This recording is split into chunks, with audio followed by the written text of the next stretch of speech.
What's going on, everyone? Welcome to today's video. So today we're going to be talking about one tip to 10x your results super quick. Most people are trying super hard in the gym. They're doing everything they can. They're counting their calories, but this is the one thing most people are missing out on that's going to give you great results if you start implementing right now. So as we know, in order to actually lose fat, we do have to be in a calorie deficit, right? Your energy expenditure has to be here. Your calorie intake has to be here. Now, one of the biggest issues is a lot of people are using MyFitnessPal. They're tracking. They're really trying hard to work out and do everything correctly, but studies have shown that we underestimate our calorie intake by approximately 30%. Those that struggle with weight loss a little bit more will be around the 40% mark, and those who are just trying to lose a little bit of fat will be around the 20% mark. So how do we fix this? What are the common issues? So right now, there's 5 big things why we underestimate our calorie intake. The one big thing, the number one thing, is portion control, right? So a lot of times we don't realize that we're actually not logging properly. For example, someone will take a spoon, they'll think it's 80 calories of peanut butter, and it's actually 160, okay? At the end of this video, we're gonna be giving you 3 tips on how to actually improve this, but that's the number one thing. Really make sure you're being as accurate as possible, you're focusing on the portion control, and that alone will save you 10 to 20% of your calories. Number 2 is eating out. I know it can be scary to go out, eat at a restaurant, have something that you're not in control of, but realistically, this is gonna happen and it's gonna be part of our day-to-day experience. My number 1 advice is try to look at the restaurant or place you're going beforehand at their website or on MyFitnessPal. Most restaurants do have actual nutritional values listed there with calories. Now there is going to be a percentage of deviance. You know, if the fry cook just loves oil and he's frying it on, it's going to change the macros a bit. So, you know, use that sparingly. Look at that, compare it to your food. And if your food feels denser, heavier, oilier, maybe just add an extra teaspoon or 2 of oil. But you're going to do the best you can when you are eating out, and that's all I can really ask. If it's not listed at all, just go ingredient by ingredient. Maybe you're having some broccoli, some mashed potatoes, and a steak.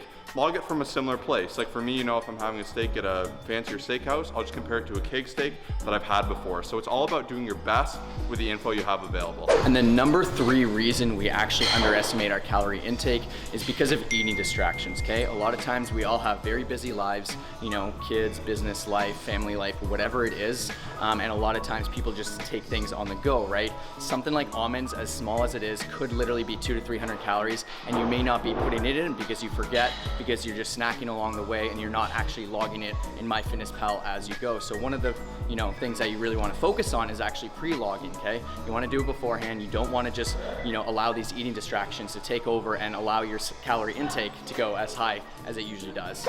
Number 4 is all about the little things you might be, you know, really forgetting about, like cream and sugar in coffee. That can be well over 100 calories.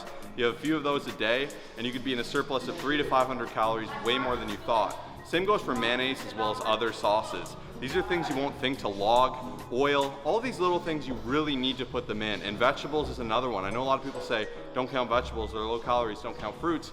They can add up a ton. If you're eating a really nutritious day of vegetables and fruits like myself, that's about 600 of my total calories, and I definitely want to make sure I'm putting that in. Our goal is to be as accurate as we can with the info we have available. If you forget these things, you're only going to end up cheating yourself and hurting your results. And number 5 reason, I don't want this to stress you out too much. Of course, logging is super good, and one of the best things you can do is just at least guesstimate when you're not 100% sure, but there is a big issue because labels can lie. So basically the FDA does allow for about a 20% margin of being incorrect within the portions and just within like the labeling of calories and protein and all that stuff.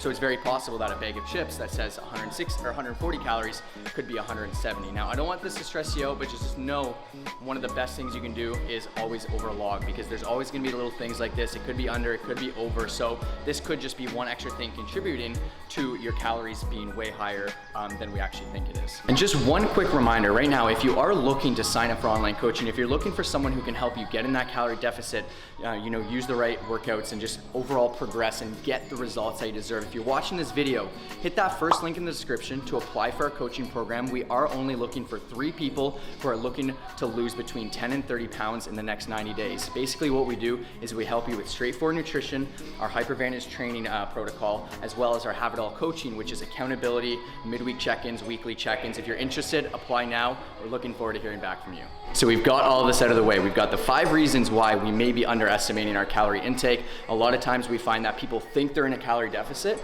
but they're actually not. It has nothing to do with the exercise, none of that stuff. It's just the actual logging, okay? So now we're gonna give you 4 tips on how to continuously get better and improve and to fix this issue.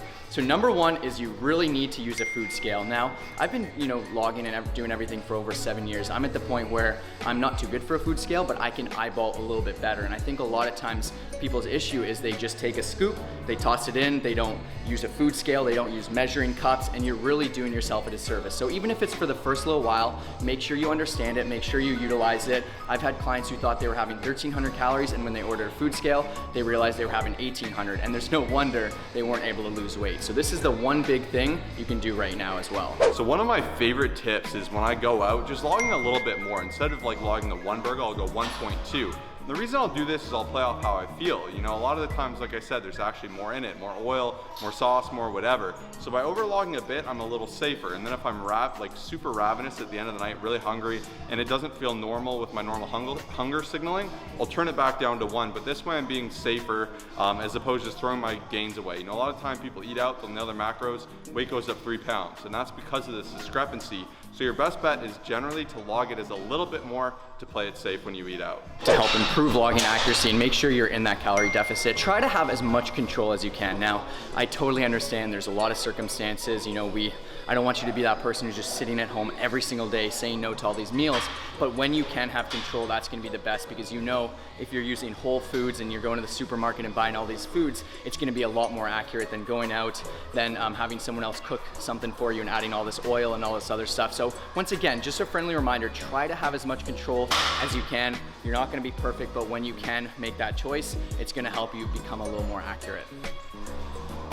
And last but not least, pre-plan as much as you can. Honestly, for the first couple years of logging and just doing all this stuff, I would always do it the night before. You can do it the night before, you can do it the morning of, but I do find that if you're someone who's super reactive and you're just logging it either as you go or afterwards, it's gonna be very tough to calculate and to hit the proper calorie allowance that you're striving for. However, if you're prepared, if I'm gonna go to this restaurant, I'm gonna eat this for dinner, I'm gonna have this special event, you're gonna be in way more control, you're not gonna be reactive, you're gonna be proactive, and this is one of the biggest tips to help you stay within that calorie deficit and make sure you're logging accurately. So hey, hopefully this helped you out. Thank you so much for watching. Make sure to hit that like button, subscribe if you're new to the channel. Once again, we are looking for 3 more serious people who want to lose between 10 and 30 pounds within the next 90 days. Hit that first link. We'll see you in the next video. Peace.